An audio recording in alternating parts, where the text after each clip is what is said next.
Nothing in life has any meaning except the meaning that we give it. Mr. Toastmaster, fellow Toastmasters, and welcome guests, good evening. Good evening.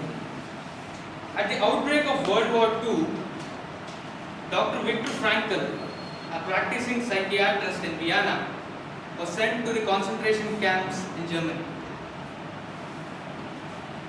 Dr. Frankl carried with him the manuscript which he was working on for a book on psychotherapy. Upon his admission into the concentration camp, his book was confiscated by the Auschwitz prison guards and it was destroyed in front of his own eyes. The prisoners entering the camp were stripped of all identity. Their possessions were taken away. All their belongings were taken away. Their only identity was the prison numbers which were given to them during their stay in the prison.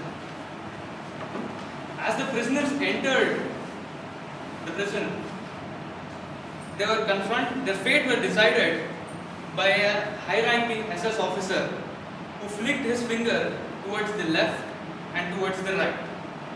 Those who looked capable of physical labor were directed towards the right to do camp work, and those who were directed towards the left went into the gas chambers to face execution. Dr. Frankl was fortunate to end up on the right side and do camp work. However, his family was not very fortunate.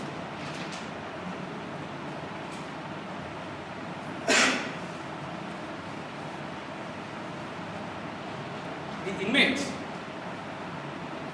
however, his family was not very fortunate.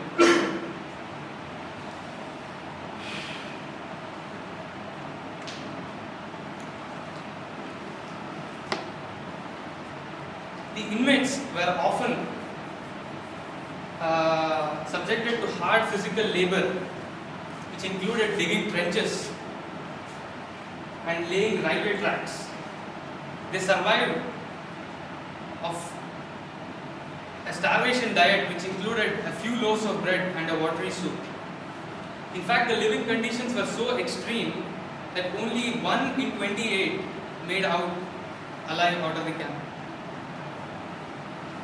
Dr. Frankl, being a psychiatrist, analyzed the situations and the reactions of these prisoners, the mental and the emotional reactions of these prisoners towards the situations which they faced. The older prisoners and the more experienced prisoners always directed the younger ones to shave every day, remain clean, and stand tall and walk vigorously even if they were limping. Because if the guards found out that the person was incapable of doing physical work, he would immediately get executed. Upon observing the prisoners' inmates' reactions to these circumstances and discussing and interacting with the prisoner, Dr. Frankl soon realized that the people who survived the camp were not the ones who were strong or young, but the people who survived were the ones who had meaning to their life in spite of the suffering. Dr. Frankl then noted that even there is a last human freedom even in the most dire of human conditions. That is the freedom to choose one's own attitude and meaning towards one's suffering. The desire and the meaning that Dr. Frankl had towards his life helped him to survive the ordeal of prison for 3 years and come out alive, and soon finishing the manuscript for his unfinished book on psychotherapy. He wrote his personal memoir on the experiences of the concentration camp in a book called A Man's Search for Meaning. And soon he found out a branch of psychotherapy called logotherapy, which deals with existential analysis.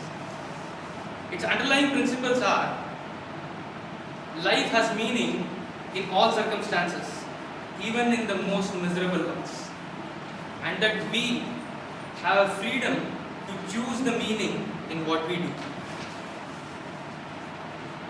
I was reading a book some time ago where the author travels to Uganda to do some volunteering work. The village has no electricity, no basic sanitation, but had a clinic to service the people. And the author noted that there was an old man who used to sweep leaves in front of the clinic every single day with a lot of enthusiasm. He observed this person for over a month. He confronted this person and asked him why that he was doing what he was doing. The author was in awe when he heard the answer.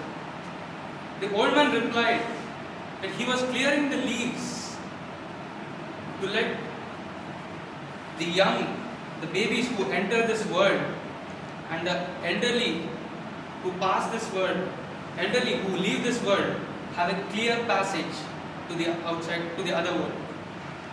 Such small work like clearing the leaves had such deep-rooted meaning to the old man. He was changing the world every day just by clearing leaves. So friends, my message is that whatever be our life circumstances, whatever situations we are faced with, we have a freedom to choose the meaning in what we do. What do you do?